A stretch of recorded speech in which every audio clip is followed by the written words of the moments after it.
O Afundanço apresenta 2/6 de conversa, onde o basquete tem voz. Olá, sejam bem-vindos a mais um episódio de 2/6 de conversa. Eu sou Luís Janes e para o programa de hoje fui até ao Barlavento Algarvio tentar conhecer melhor os segredos de um dos clubes com melhor aproveitamento desportivo do Algarve. Falo do Sporting Portimonense. E se alguém acha que estou a exagerar, reparem só. Na formação, em 6 fases finais, as equipas do Portimonense foram apuradas para 5 e dessas 5 venceram 3, ficaram vice-campeões numa e em terceiro noutra. Para além disso, fora do campo, os apoiantes do clube foram eleitas a melhor claque em 4 dessas fases, o que diz muito da mística que se está a criar nesse clube. Como se não bastasse, no Sub-23, a disputar a 2ª Divisão Nacional, foram apurados para a 2ª fase da competição, tendo, decorridas 2 jornadas, 2 vitórias seguidas. Finalmente, nos Séniores, a disputar a Pro-Liga, foram igualmente apurados para disputar a fase de promoção e após 2 jornadas, a situação é a seguinte: 2 vitórias. Este Portimonense já perdeu o hábito de perder jogos. Muito e bom trabalho se está a desenvolver para os lados do Rio Arado. Portanto, para saber mais sobre este clube, nada melhor que falar com um dos principais responsáveis por este crescimento. Vamos então ouvir o professor Carlos Almeida, treinador dos Séniores e coordenador-geral do basquete no clube. Falando um pouco de mim, qualquer apresentação, o meu nome é Carlos Almeida, né? Eu não sou de cá, não sou do Algarve, sou do distrito de Aveiro, mais propriamente de Valdecâmara. Vim para cá em 2010 por questões pessoais e profissionais também, e por cá fiquei com uma saída de 3 anos, entretanto de 2013 a 2016 regressei a casa e entretanto na altura que eu regressei todos os anos as pessoas do Portimonense me ligavam para voltar, e depois surgiu a oportunidade e o Portimonense quis fazer pela primeira vez a equipa sénior, pela primeira vez, já tinha tido há longínquos anos. Portanto, na altura trabalhava só nas escolas de formação do Portimonense. Na altura que eu estive cá, 2010, 2013, nem sequer havia séniores, nunca houve séniores. Eu no primeiro ano que estive cá em 2010 treinava sub-14 femininas e sub-16 masculinos. Depois continuo aqui a equipa de sub-16 masculinas e peguei na geração que também era minha no primeiro ano para sub-18 durante 2 anos. Fizemos um bom trabalho, as coisas correram bem, era uma equipa com um grupo de miúdos. Quer dizer, apanhou-os como miúdos e depois já como adultos. Exatamente, e depois em 2013 não fomos à Final Four Nacional por uma vitória, foi o Estoril e o Benfica nesse ano. E eu depois, entretanto, regressei a casa. E a ideia do clube era formar uma equipa sénior, fazer uma equipa sénior, que até 2016 nunca tinha havido séniores. E a ideia seria, com alguns daqueles miúdos que eram meus, em 2013, formar uma equipa sénior. E então, na altura, havia ali um clube em Lagoa, que era o Clube Esportivo Lagoa, que acabou, com muita malta que tinha jogado no Ferragudo, e propuseram a esses atletas do Lagoa virem para o Portimonense para começar a equipa sénior, juntamente com os miúdos. Ou seja, na altura que eu vim para cá em 2016, tinha um misto desde 17 a 40 anos de idade. Tinha miúdos de 17 e miúdos de 40. Aliás, Isso é grande experiência de basquete. Sim, tínhamos eu tinha um atleta que não era nascido quando o nosso atleta mais velho começou a jogar basquete, que era o Dário Valentim, que ainda agora joga ali no Ferragudo com 45, 46 anos. Foi esse o início do projeto Séniores aqui em Portimão, foi em 2016, foi isso que começou. Entretanto, pronto, fiquei por cá, e estou por cá, casado, com um filho, casa, pronto, vinha para cá. Para sempre ligado aos Séniores? Sempre ligado aos Séniores, não só, eu só treino Séniores, único e exclusivamente Séniores só nos últimos 2 anos. Até lá treinava sempre Séniores e uma equipa da formação, só nos últimos 2 anos é que não. Estou como coordenador do clube e equipa Sénior só. Até porque já conseguiram formar uma equipa suficientemente capaz de treinadores para não estarem a necessitar que vocês se dispersem. Sim. Estou a ver aqui nas minhas cábulas, vocês têm 2 treinadores de grau 3, o Carlos e outra pessoa, pelo menos, inscrito na federação. Não, somos três. Sou eu, o Rui Lopes e o Pepe.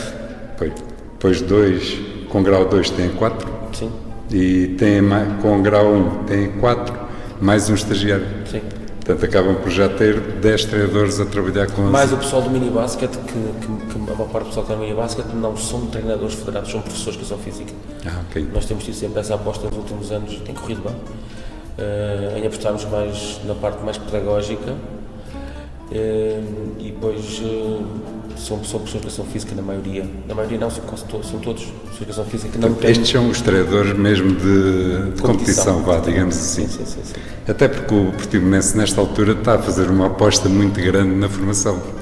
Vocês nesta altura pode-se dizer que são a equipa dominante numa zona onde existe um imortal, não é? Sim, o Imortal há uns anos atrás dominava completamente. Quando eu cheguei em 2016, quando eu regressei, na altura que eu fui, o Portimonense também dominava a formação. Na altura que eu fui, nós fomos a todas as Final Fours. Aliás, no ano 2013, nós fomos a todas as Final Fours e com todas as equipas nacionais. E faltava-vos o topo para poderem aproveitar esse... Por isso é que depois o clube queria formar a equipa sénior para levar esse projeto avante. Depois, na altura que eu cheguei, em 2013, o Portimonense ganhava vários títulos distritais e era uma presença assídua nos nacionais. Quando eu regresso em 2016, na altura estava o ginásio olhanense, com uma geração muito forte no masculino, e ia começar estas gerações fortes de Ferragudo no feminino. Depois, entanto, o Imortal, fruto do bom trabalho que faziam no minibasket, e tinham aqueles polos de minibasket. Uma profissionalização muito mais a sério, não é? Em diversas zonas da cidade, e aqueles polos de minibasket foram crescendo, depois a juntar a isso a capacidade de recrutamento que eles tiveram, não só no Algarve, mas também no país. E é nacional, sim. Eles têm uma capacidade de acolhimento boa, coisa que os outros clubes aqui não têm, e permitiu trazer... Espero bem, não é? Costumam dizer que há pessoas que costumam dizer isto é um problema. Eu não sei se é um problema, porque ao termos uma equipa como a Imortal que tem essa capacidade de o fazer, obriga as outras todas a terem que elevar o nível e terem que trabalhar mais. Há uma referência lá no alto para conseguir lá chegar, não é? Para conseguir superar o Imortal, porque isto sempre dos melhores, dos fraquinhos. Não é? É exatamente, é jogar um bocadinho por baixo. Eu acho que, e foi bom o Imortal ter essa capacidade, que fez com que as equipas à volta tivessem que trabalhar mais e que se esforçar e que olhar para o trabalho com outros olhos. Sim. Por isso, na formação, assim, neste momento as coisas correm bem, porque também temos muitos atletas, temos 200. A última vez que fui consultar o sistema administrativo da Federação, nós tínhamos acima de 250 atletas e temos alguns que não estão inscritos, que é o caso do Baby Basket. Nós temos miúdos de 2 e 3 anos que ainda não podem ser inscritos na Federação, então temos um seguro à parte, mas temos uma classe de miúdos só de 3 anos, que é uma coisa... 3 anos? 3 anos, uma coisa bonita de se ver. O meu filho anda lá também. Aquilo não é basquete, é... Sim, claro, não é? Não mas acaba por ficar o bichinho. Sim, eles gostam e já chegou nos jogos de séniores eles entrarem de mão dada com os nossos atletas, e aquilo para eles é maravilhoso, para os pais também é maravilhoso. Acaba por se criar uma mística. Sim, exatamente, cria-se ali uma coisa à volta dos jogos e dos miúdos, é engraçado. Até porque, pegando nessas palavras, isto é apenas uma parte. Vocês nas 6 fases finais, 5 em que concorreram, a vossa claque foi eleita 4 vezes a melhor claque da competição. Foi. Quer dizer que vocês têm um apoio muito grande da bancada. Basicamente são os pais, não é? São os pais que apoiam os miúdos, e este ano, antes das Final Fours, a malta muniu-se de bombos e cornetas. Foi engraçado, e até título de curiosidade, eu estava a comentar com alguém na Final Four em quarteira das sub-14 femininas, não recordo com quem, alguém que não é do Portimonense. Estavam a falar que a claque Portimonense estava lá em força e a fazer muito barulho, e eu disse, a claque também treinou, porque no dia anterior à Final Four, eu fui ao treino das sub-14 femininas, na escola da Bemposta, e os pais estavam todos na bancada já a treinar com os bombos e com as cornetas a fazer barulho. Da altura até perguntei à treinadora, à Irina, a dizer assim, então o que é isto? E ela disse, os pais vieram treinar e fazer barulho até para as meninas se habituarem ao barulho também. Exatamente. Pronto, acaba por ser e correu bem, porque as meninas foram campeãs, os pais ganharam o prémio da melhor claque. Também tudo se treina, não é? Exatamente. Tudo se treina. Aliás, o Portimonense nesta altura está numa senda de êxitos. Sim. Só para relembrar, os sub-14 masculinos e femininos campeões, Sim. Sub-16 masculinos campeões, sub-16 femininos segundo lugar, sub-18 femininos terceiro lugar. Porra, malhei de ficar completo, falta só os sub-18 Falta o masculinos. sub-18, foi por manhã negra porque tínhamos que ganhar um jogo em dos dois últimos e perdemos os últimos dois jogos com o Ginásio Olhanense e com a CD Ferragudo. Tivemos ali algumas baixas por lesão, eles começaram muito mal o campeonato regional com muitas derrotas, depois ainda conseguiram vencer aqui, acho que foi esse clique que fez com que eles conseguissem acreditar que podiam lá chegar. Foi a vitória aqui ao Imortal, que na altura não tinha nenhuma derrota e não teve nenhuma derrota, foi a única. Os sub-18 masculinos? Os sub-18 masculinos ganharam em casa ao Imortal. Nesses sub-18 masculinos do Imortal que joga um jogador que é só o jogador mais novo de sempre a jogar na Betclic. Sim. E pronto, acho que foi nessa altura que lhes deu o clique que era possível chegar à Final Four. E andaram, ganharam uma data de jogos, mas pronto, depois no fim ali, quebraram no fim. Mas pronto, foi pena porque assim fazíamos porque aí ficavam ainda com um quadro muito mais completo. Com um pleno, sim. Mas de qualquer maneira foi um trabalho excelente. Sim, sim, sim, sim. Até porque isto implica, quer dizer, depois é a vitória que é muito bonito, mas depois implica muito mais responsabilidades em termos financeiros. Sim, implica depois as deslocações para os campeonatos nacionais. Claro, porque as deslocações, o tempo perdido também é uma responsabilidade. Os treinadores que andam aqui também andam por gosto, né? Claro. Por gosto, obviamente. E é muita paixão e muita carolice, porque agora vão para o Barreiro, vão para Lisboa, são fim de semana perdidos, sub-23 vão jogar até Castelo Branco, mas pronto, é antes assim, é daquelas coisas boas, daqueles problemas bons. Exatamente, mas que têm que ser ultrapassados e, sim, e a estrutura do Portimonense. Eu vou dizer uma coisa a título de curiosidade, na época 2012, 2013, nessa tal época que eu falei, antes de ter voltado para a minha terra, foi quando disputou aqui a crise em Portimão, não sei se recorda, na altura era das câmaras mais endividadas do país, eles não podiam sequer comprar um agrafador ali na Câmara Municipal. Lembro-me bem disso, na altura tinha negócios com esta Câmara e foi complicado. Na altura sem sequer pedir autorização, podiam comprar um agrafador. E na altura, como eu lhe disse, as 6 equipas do Portimonense foram lá aos nacionais. E eu lembro perfeitamente, na altura, houve uma reunião da direção da secção do basquete do clube, reunir sobre como é que iriam, porque a Câmara não dava transportes, a Câmara não dava um único transporte na altura.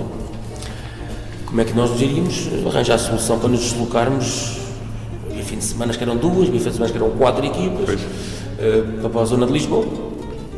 E na altura recordo-me que havia diretores que achavam que não havendo dinheiro vamos prescindir se calhar das equipas que nós achamos que temos menos hipótese de poder disputar alguma coisa, e as equipas com mais hipótese, apostamos nessas. Na altura lembro que quem dirigia a secção do basquete era o Sr. José Marrana, que foi um dos fundadores do basquete aqui em Portimão, do regresso do basquete em Portimão em 2007, 2008, justamente com o Sr. José Queiroz. Ele disse, ou vão todos ou não vai ninguém. Ou vão todos ou não vai ninguém, não vamos... Tínhamos, por exemplo, a equipa das sub-18 femininas, que era o final de uma geração de miúdas, que nunca na vida tinha ido ao Nacional. Ele diz agora como é que nós vamos dizer a estas miúdas que andaram tanto tempo a sonhar com isto, agora que atingiram isto, que não vão por lá. Um sonho que afinal não há. E outros vão e elas não vão. Exatamente. Então na altura lembro perfeitamente que a direção, o Sr. Marrana e outros andavam durante a semana porta a porta a pedir patrocínios e apoios e a arranjar dinheiro para poderem ir. Então na altura nós íamos, era uma carrinha de uma associação qualquer aqui de Portimão, hoje era da Bicross, outro dia era de Clube Naval, outro dia era não sei de quem, a carrinha que se arranjasse, e o treinador conduzia a carrinha com 8 atletas. Se quiséssemos levar 12 atletas, tinha que haver algum pai que se disponibilizasse a levar o carro e ir, e não podíamos ir pela autoestrada, tínhamos que ir pela Estrada Nacional. Ou seja, eu lembro-me de quando fomos jogar a Torres Vedras, que foi jogadores mal dispostos a parar para vomitar, e ganhamos o jogo lá após prolongamento, ficámos em terceiro lugar no Nacional. Houve equipas que foram às segundas fases do Campeonato Nacional Sub-14, as sub-16 femininas da Taça Nacional foram disputar o último jogo para ir à Final Four e perderam com o Gafanha da Nazaré no Barreiro. Ou seja, acho também às vezes que quando há estas dificuldades parece que as pessoas se unem mais. Exatamente, unem-se mais e lutam mais batalham mais do que às vezes na facilidade, nas dificuldades que a gente aprende sempre mais alguma coisa. Mas acaba por ser uma pena, porque Portimão já é uma cidade que merece ter este tipo de desporto, digamos assim, este nível de competição. A cidade não vos apoia, vocês estão... Não, estamos a falar da 2013. Em relação a 2013 para cá, as alterações são enormes. A Câmara Municipal agora tem capacidade de nos apoiar e ajuda-nos e não consegue disponibilizar transporte para todos os jogos porque não tem motoristas suficientes. Porque não tem motoristas suficientes, esse é agora o problema da Câmara Municipal. Às vezes até tem autocarros e não tem motoristas. Mas, por exemplo, quando é nacionais, quando são campeonatos nacionais, é raro os jogos em que não há transporte da Câmara. São raros os jogos. Existem esses jogos, existem. Aqui a Câmara Municipal dá prioridade às equipas de formação, por exemplo. Ou seja, nós nos séniores, só uma vez, esta época que tivemos transporte da Câmara. Nunca deram transporte da Câmara. Mas a formação normalmente dá sempre. É raro as vezes que não há formação. E comparando isso com a altura em que eu estava cá em 2013, é um upgrade enorme. Temos este pavilhão agora, que na altura não existia, estava antigo e depois tinha... Aliás, eu lembro-me dele... Ia para obras e portanto teve parado não sei quantos anos. Temos o pavilhão da Boa Vista, que apesar de nós não usarmos, mas usam outras modalidades, o que é bom. Não nos podemos queixar da parte do município, daquilo que eles têm feito por nós. Claro que a gente sabe que há municípios que ajudam mais, mas também sei que há outros que ajudam menos. Exatamente. É a nossa realidade, a gente tem que viver com ela. Mas a vossa aposta, nesta altura, também não tem nada a ver de 2013. A vossa aposta clube está estratosférica. Não, nós crescemos bastante. Na altura em 2013 nós tínhamos 100 e poucos atletas, agora temos 250. Na altura nem sequer tínhamos equipas séniores, agora temos uma equipa séria, uma equipa sub-23. Não temos de séniores femininas ainda, mas é uma coisa que nós queremos ter a médio prazo. Por isso, não se pode E acha comparar. que nesta zona, com o Ferragudo aqui tão perto, conseguem ter duas equipas? É porque eu acho que cada vez, eu estou preocupado com isto, porque acho que cada vez menos a parte feminina se está a dedicar ao basquete. Nota-se uma dificuldade extrema. E nós não temos equipa sénior feminina exatamente por causa disso. Porque as nossas miúdas, quando chegam ali aos 18 anos, vão para a universidade, Exatamente. saem, seguem a vida delas. Depois, como são em menor número do que os rapazes, é mais difícil. Nos rapazes há sempre um ou outro que fica, há um ou outro que até vai estar aqui para Faro. E há outro que volta, não sei o quê. Nas meninas, como são poucas, é mais difícil ter um quórum. A única hipótese de ter uma equipa sénior feminina, e nós chegamos a ponderar isto no verão passado, tinha que se investir. Mas, Como o Ferragudo fez? mas o Ferragudo foi fazendo, que era, por exemplo, que é uma coisa que eu gostava que o Portimonense conseguisse fazer também inicialmente, que é, o Ferragudo foi inicialmente com miúdas da equipa deles, da equipa da formação do Ferragudo, e como foi crescendo, foi recrutando outros sítios. Eu não queria que a gente tivesse que recrutar para começar, queria que quando começar tivesse uma base de miúdas do Portimonense. Irem crescendo e depois retocada. Se formos crescendo e tivermos que recrutar, tudo bem. Esse é o cenário ideal, obviamente. Que é um bocado o que vocês estão a fazer com os séniores. Que foi o que fizemos com os séniores, sim. Como eu lhe disse, em 2016, quando começamos com os séniores, era tudo malta daqui. Uns da formação do Portimonense, outros que eram da formação do Ferragudo, que passaram para o Lagoa, de outras gerações. Sim, e depois fomos crescendo, fomos recrutando aqui, recrutando lá, depois aparece um que veio de viver de Lisboa para cá, ou do Norte para cá, e até está aqui a viver em Portimão, ou em Silos, ou em Lagos, e foram reforçando a equipa, até que chegou ao ponto, pronto, em que a coisa tornou-se mais profissional e o recrutamento já não é feito de quem aparece cá, Exatamente. mas sim de quem nós escolhemos. Já há uma certa exigência, digamos assim. Exatamente. Até porque vocês, começando pelos séniores, fizeram um campeonato de Pro Liga excelente. Foram a primeira equipa a derrotar o Galitos do Barreiro, que estava na altura e que fez uma aposta enorme no basquete este ano, para voltar à Liga Betclic, e vocês conseguiram espetar-lhe a primeira derrota. É verdade. E, entretanto, apurados para a fase de promoção, e o primeiro jogo foi logo uma vitória excelente em Aveiro. Sim. Portanto, a equipa está bem. Sim, a equipa está bem, como em tudo, não há cenários perfeitos e cenários ideais. Nós começamos muito bem a época, quando ganhamos o troféu António Pratas, o que indicava que a equipa tinha talento e que poderia, a longo prazo, conseguir chegar onde chegou. Mas por si só as coisas não são assim, né? Isto não é por ganharmos em setembro que vamos ganhar a época toda. E houve ali foi uma fase ali em dezembro, final de dezembro, início de janeiro, difícil para nós, muito difícil, com várias lesões, com vários atletas lesionados, e depois com alguns momentos de um desacreditar da equipa devido a isto. Mas pronto, depois com todos os atletas recuperáveis, a coisa é diferente, porque a equipa tem qualidade, tem talento. Nós chegamos a ter N treinos em janeiro com 7 atletas, com 8 atletas, porque a equipa é curta, e ainda não há muitos elementos, por exemplo, do sub-18 que a gente consiga ir buscar, que consigam treinar com a equipa com qualidade, que tragam qualidade ao treino. E então passamos ali um bocadinho uma travessia do deserto, uma fase mais complicada, mas que nós acreditávamos, e quando fomos ao Barreiro jogar, a gente achava que ia ser um jogo muito difícil, e sabíamos que ia ser um fim de semana muito difícil para nós. Portanto, jogaram com o Barreirense e o Galitos. Jogamos com o Barreirense e o Galitos do Barreiro no dia a seguir, fruto dos resultados desse sábado, quando fomos ao Galitos do Barreiro. Já ficámos automaticamente apurados. Exatamente. O que fez com que o jogo de domingo contra o Galitos do Barreiro fosse encarado de maneira diferente. Aliás, vocês atiraram o Barreirense para a série de manutenção, não é? E esse jogo no Galitos do Barreiro fez com que a equipa fosse sem grande peso nos ombros. O jogo era importante porque a gente, como ia ficar na fase dos primeiros, aquele jogo já contaria aquele resultado, mas não fomos com a pressão de temos que ganhar para ficar na fase dos primeiros. Exatamente. E coisa que correu-nos, foi um jogo excelente, jogamos muito bem, a equipa esteve bem, foi um bom fim de semana. Tem já agora uma pergunta indiscreta. Sonha com a Liga Betclic ou acha que ainda não é a altura do Portimonense dar esse passo? Olha, vou dizer muito honestamente, há duas maneiras de ver isto.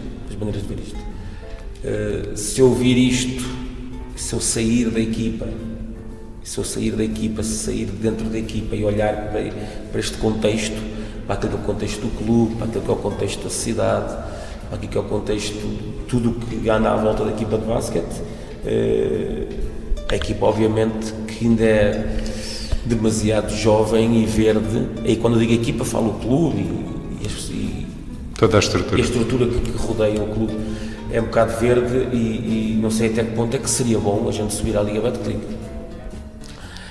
Mas estando dentro do plantel e dentro do contexto da equipa, obviamente que é um sonho, porque qualquer pessoa que está num lugar de treinador de uma equipa, se disser que não sonha com isso, é mentiroso. É mentiroso, porque não acredito que alguém diga, não quero ir. De certeza toda a gente gostava e quer ir, e quem já lá esteve, de certeza que gostaria de regressar, a não ser aqueles que já estiveram lá muitos anos e estão fartos daquilo, mas um treinador jovem como eu, qualquer um deles gostaria de lá estar.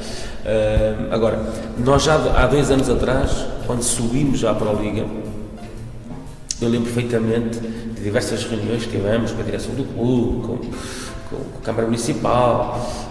Aliás, no ano em que nós subimos à Pro Liga, o objetivo inicial era não 2020, descer. mais ou menos. Era não descer. O objetivo inicial era não descer. E a direção propôs manutenção, pronto, fazer um campeonato tranquilo. E acabamos por subir. E na altura que subimos à Pro Liga, eu lembro perfeitamente desse verão. O campeonato na altura passou de Covid, acabou em julho, acabou tardíssimo. Lembro que na altura do verão foi uma loucura, porque andava tudo muito preocupado sobre como é que vamos para a Pro Liga, não temos capacidade para isso, não temos estrutura para a Pro Liga. Uma altura muito complicada até na vida da sociedade, não é? Sim. Não temos estrutura para ir para a Pro Liga, não conseguimos estar na Pro Liga, reparem nos clubes que estão na Pro Liga, são clubes já com historial e não sei o quê, pronto, já estava tudo com muito receio na altura da Pro Liga. E cá estamos, 1 ano e meio depois, a pensar se podemos ou não ir para a Liga, ou seja... Perfeitamente integrados e a olhar para cima. Sim, eu costumo dizer que a necessidade faz com que as pessoas... É como aquela história que eu lhe falei em 2013, que a gente não tínhamos... Se não houvesse aquela crise, se calhar nunca tínhamos superado, nunca tínhamos andado à procura de patrocínios. Se não ter ido para a frente, não tinham conseguido aquela aposta que foi uma aposta ganha. Não é? E agora é igual. Pronto, na minha opinião, se me perguntarem o clube deve ou não ir para a Liga, eu disse, se desportivamente a gente conseguir temos que ir. E depois, quem estiver cá, temos que trabalhar o suficiente e ir à caça de apoios e... Para não descer, pelo menos. Não, obviamente, pois não nos cabe na cabeça pensar que vamos para a Liga, pensar noutros voos, porque... A Liga implica um investimento muito maior que pode repercutir no futuro, não é? Muito grande.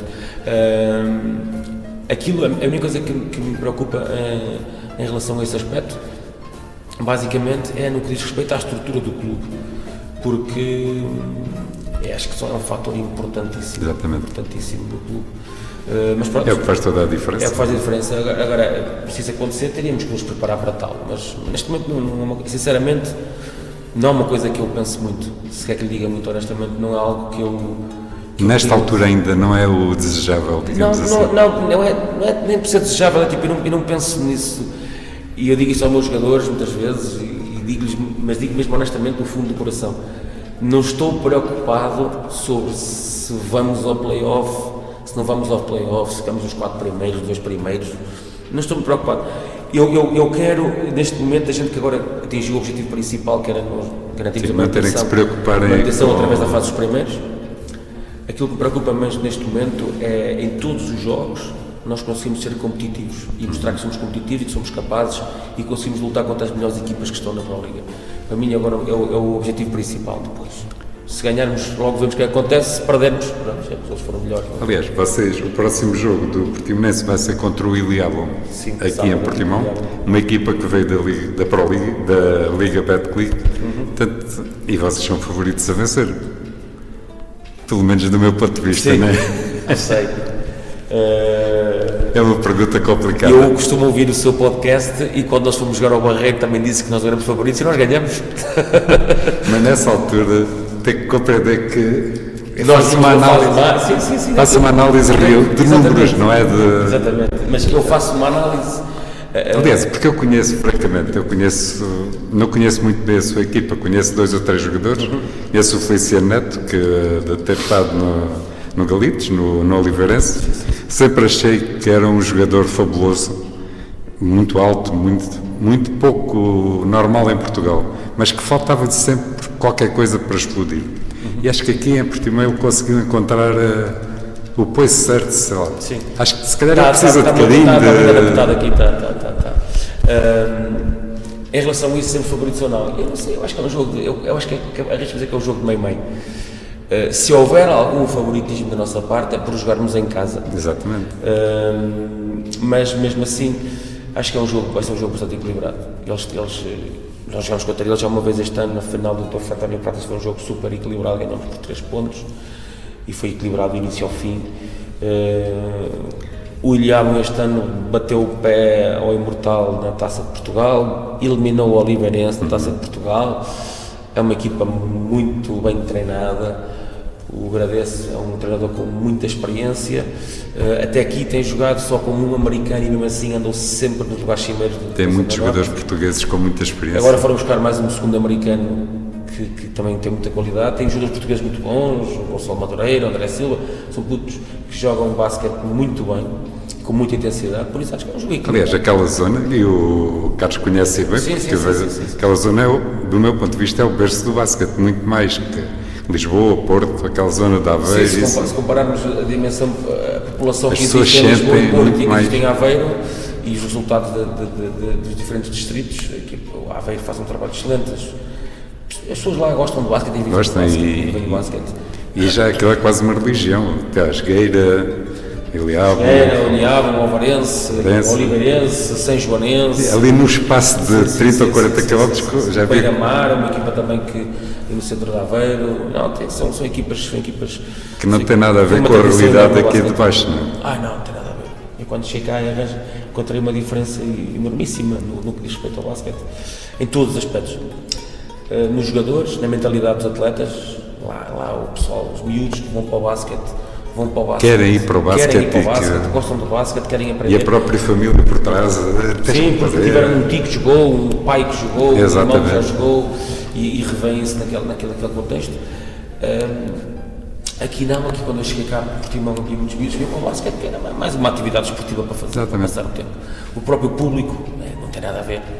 ver um jogo de basquete Mas já está diferente. Sim, mas mesmo assim, ver um jogo de basquete no distrito de Aveiro ou ver um jogo de basquete aqui no Algarve, também não sou em todos os sítios do distrito de Aveiro, obviamente, mas há certos sítios que ver um jogo de basquete... Os mais emblemáticos, digamos assim. Aqui no Algarve, o único sítio que realmente tem um público à imagem daquilo que se passa, por exemplo, em algumas zonas do distrito de Aveiro e do Porto, é o ginásio olhanense. Porque de resto, depende do jogo, depende do adversário, depende do contexto.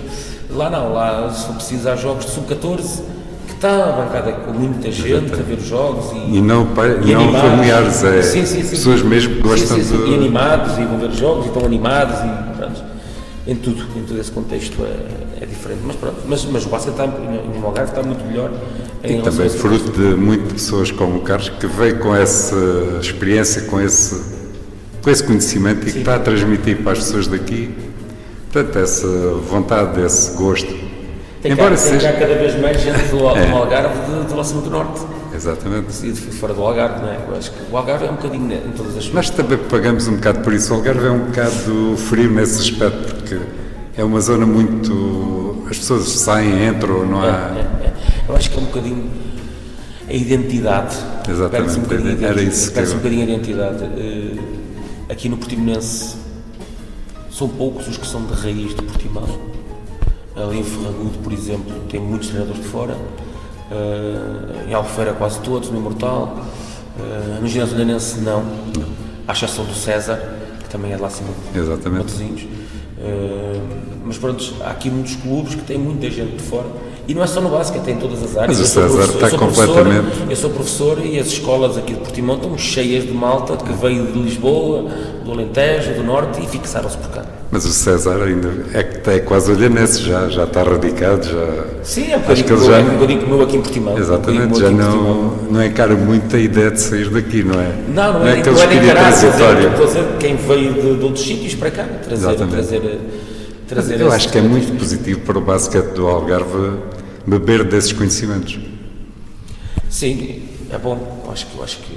Eu acho que por um lado traz esse problema que falámos há um bocadinho, que é esta quantidade de pessoas que vêm viver para o Algarve, que depois não se sentem nos clubes. É uma população muito flutuante. Exatamente, e por exemplo aqui em Portimão eu falava muitas vezes sobre, por exemplo, o facto de nos jogos de futebol, temos uma equipa de futebol da primeira liga e pouca gente vai ao estádio. Também é verdade que podia haver um trabalho diferente da parte da SAD, da aproximação do clube à cidade, mas mesmo assim vai pouca gente ver o futebol e a resposta que se encontra para isto é tipo as pessoas que vivem em Portimão, muita gente vive em Portimão, são pessoas que não são de cá, vieram para cá, não sentem o portimonense como o portimonense mesmo, né? Gostam, simpatizam, mas não são daqui de Gema. Entretanto, vamos aproveitar para passar para o último tema da conversa, que é o Sub-23. Como é que vê esta equipa? Como é que vê os jogadores que lá estão? Têm talento para se ingrar? Sim. Eu acho que esta equipa Sub-23, eu por acaso estava ali a ver o último jogo em casa contra o Carnide. Que foi uma vitória já agora? Uma vitória, sim, ganhamos ao Carnide 17 ou 18 pontos, não me recordo. 87-69. Exatamente. E a minha esposa, entretanto, chegou e estava a ver o jogo com ela, e ela disse-me assim, uma coisa que tem algum sentido, que é, os Sub-23 têm melhor equipa do que muitas que tu tiveste, se calhar na CNB1 e na CNB2, quando sobe a equipa principal. E eu olho para aquela equipa e realmente é verdade. Não tem a experiência que se calhar alguns atletas na altura tinham, mas tem um conjunto de jogadores com qualidade. Tem 3 ou 4 jogadores, eu vi-o jogar já e tem 3 ou 4 jogadores muito interessantes. Sim, com qualidade, e agora neste último jogo incorporamos mais um que nunca tinha jogado no Sub-23, jogou neste fim de semana a primeira vez, que só tinha jogado na equipa A, que foi o Faial, que é um acréscimo também a esta equipa Sub-23. Ou seja, eu vejo ali jogadores com muito talento, e desta equipa toda só 2 é que não são daqui de Portimão, que é o Miguel Barros e o Faial. De resto, todos os outros são daqui de Portimão. Ou seja, um garante da mística, do gosto. O que nos faz entender, nos faz entender que o futuro destes atletas pode ser promissor e bom para o clube e em todos os aspectos para nós. Exatamente. Pronto, Carlos, eu só me resta agradecer Nada. este Eu que bocado agradeço. que passou comigo e até à próxima. Obrigadíssimo. E foi assim esta conversa onde ficámos a conhecer melhor o professor Carlos Almeida, um treinador jovem, mas muito ambicioso e com as ideias perfeitamente definidas, sabendo o que quer e como conseguir. Quero agradecer-lhe a disponibilidade, pois, mesmo com um horário muito apertado, ainda arranjou tempo e paciência para maturar durante quase uma hora. Quero deixar um grande abraço para ele e para todo o projeto do Portimonense com votos de muitos sucessos. Eu fico por aqui, desejando que o programa tenha sido do vosso agrado. Despeço-me até à próxima semana com mais 2 cestos de conversa. Fica bem e já sabem, grandes jogos de basquete.